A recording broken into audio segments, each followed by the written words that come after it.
Grounding and bonding of electrical services, particularly those involving multiple meter mains, requires careful consideration to ensure safety and compliance with electrical codes. The concern arises from the potential for neutral current to flow through the equipment grounding path if not properly addressed. This can create unwanted voltage drops, electromagnetic interference, and in extreme cases, pose a safety hazard. When dealing with a service that feeds multiple meter mains, like the scenario with a bus duct and individual meter main units bolted to it, the way the grounding and bonding are implemented becomes critical. The key is to prevent neutral current from using the equipment grounding conductors or metallic enclosures as its primary return path to the source. Here is a breakdown of the considerations and recommended practices. Firstly, the main service equipment, which in the example is the bus duct, must have a main bonding jumper connecting the neutral conductor to the equipment grounding conductor and the enclosure. This is the single point where the neutral and ground are intentionally connected, establishing a common reference point. This bonding jumper is typically sized according to NEC Table 250.66 based on the size of the service entrance conductors. Secondly, each meter main unit connected to the bus duct is essentially a sub-panel. According to the National Electrical Code, specifically 250.24b, at each separately derived system, such as a sub-panel, the neutral conductor is isolated from the equipment grounding conductors and the enclosure. This isolation prevents neutral current from flowing through the grounding path.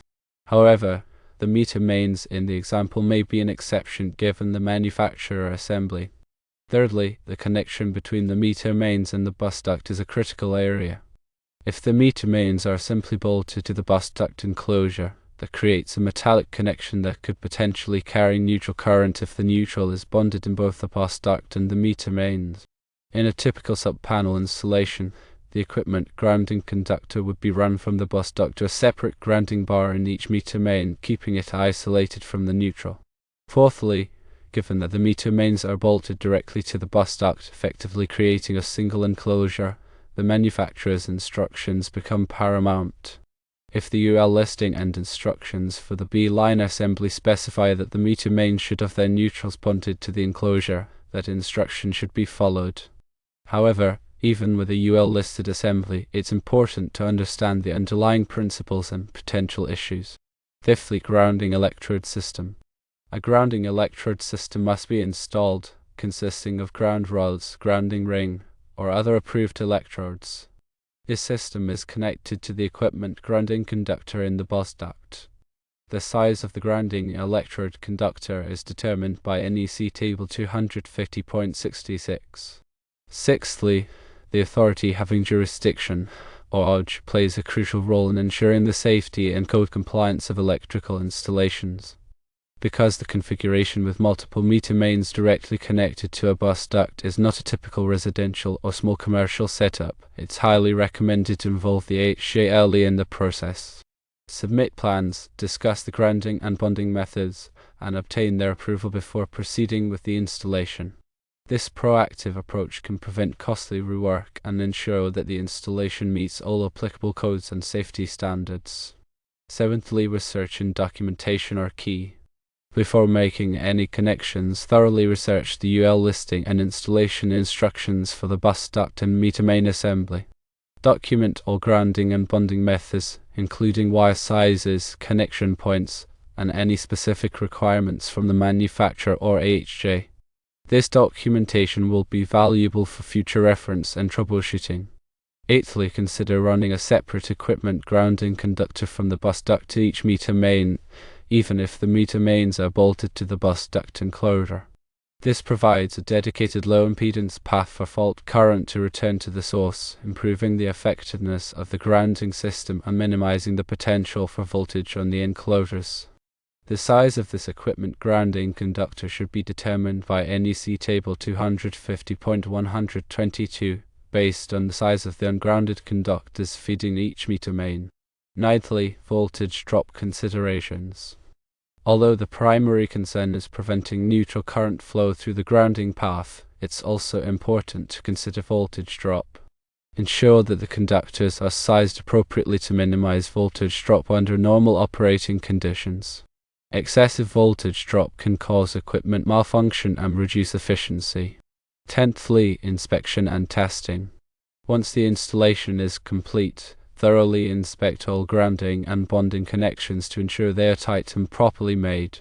Perform continuity tests to verify the integrity of the grounding path. Conduct voltage measurements to check for any unwanted voltage on the equipment enclosures. These tests will help to identify any potential problems before the system is energized.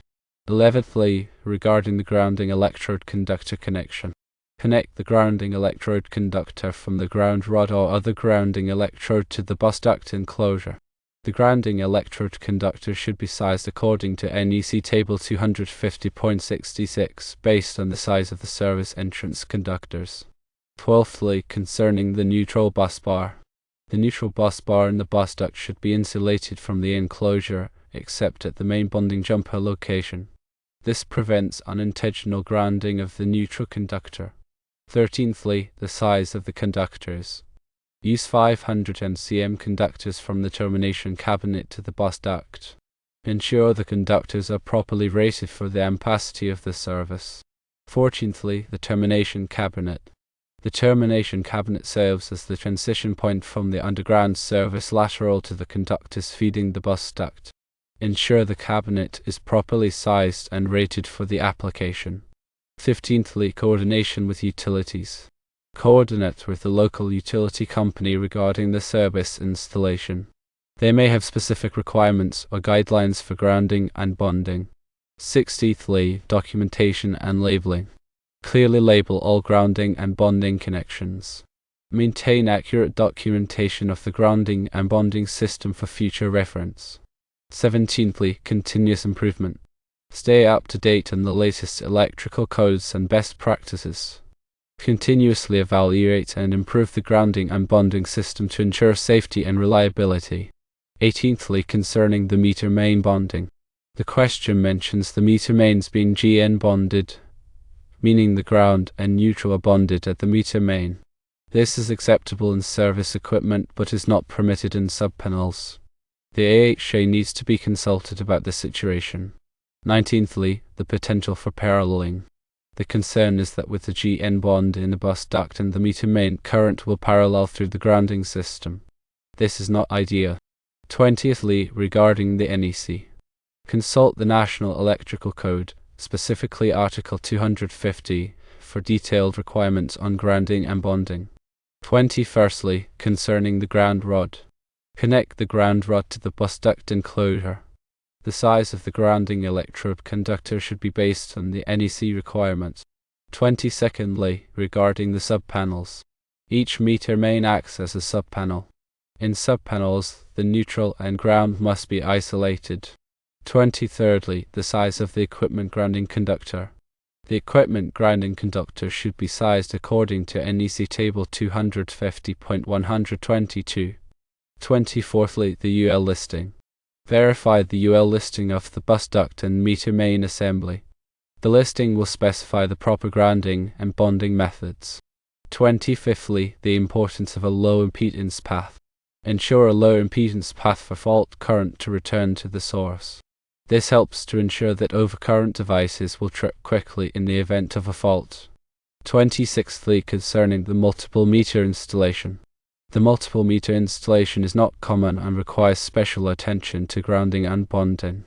27thly, consult with an expert.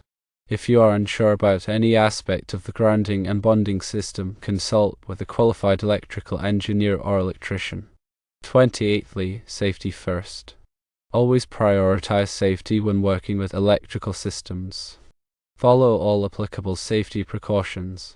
29thly, concerning the grounding electrode system. The grounding electrode system should consist of one or more of the following electrodes: a ground rod, a ground ring, or a metal underground water pipe. 30thly, the grounding electrode conductor. The grounding electrode conductor connects the grounding electrode system to the equipment grounding conductor. 31stly, the main bonding jumper. The main bonding jumper connects the neutral conductor to the equipment grounding conductor as service equipment. 32ndly, concerning the equipment grounding conductor. The equipment grounding conductor provides a path for fault current to return to the source. 33rd, the neutral conductor. The neutral conductor carries the unbalanced current in a 3-wire system. 34th, regarding the ungrounded conductors. The ungrounded conductors carry the current from the source to the load. 35th, the overcurrent protection. Overcurrent protection devices, such as circuit breakers and fuses, protect the system from overloads and short circuits. 36th, regarding the enclosure. The enclosure protects the electrical equipment from physical damage and provides a barrier against electrical shock. 37th, the importance of proper installation. Proper installation is essential for the safe and reliable operation of the electrical system. 38th, concerning the periodic inspection. Periodically inspect the grounding and bonding system to ensure it is in good condition. 39th, documentation updates. Update the documentation whenever changes are made to the grounding and bonding system. 40th, training and education. Stay up to date on the latest electrical codes and best practices through training and education. 41st, regarding the local amendments. Be aware of any local amendments to the National Electrical Code. 42nd, the importance of communication. Communicate with all parties involved in the installation, including the AHJ, the utility company, and other contractors. 43rd, concerning the problem resolution. Address any problems or concerns promptly and effectively. 44th, the long-term planning. Consider the long-term needs of the electrical system when designing the grounding and bonding system. 45th, regarding the future expansion. Plan for future expansion of the electrical system when designing the grounding and bonding system. 46th, the flexibility. Design the grounding and bonding system to be flexible and adaptable to future changes. 47th, regarding the cost-effectiveness. Consider the cost-effectiveness of different grounding and bonding methods. 48th, the reliability. Design the grounding and bonding system to be reliable and minimize the risk of failure. 49th, concerning the safety. Design the grounding and bonding system to be safe and protect people from electrical shock. 50th, a code compliance. Ensure that the grounding and bonding system complies with all applicable codes and standards.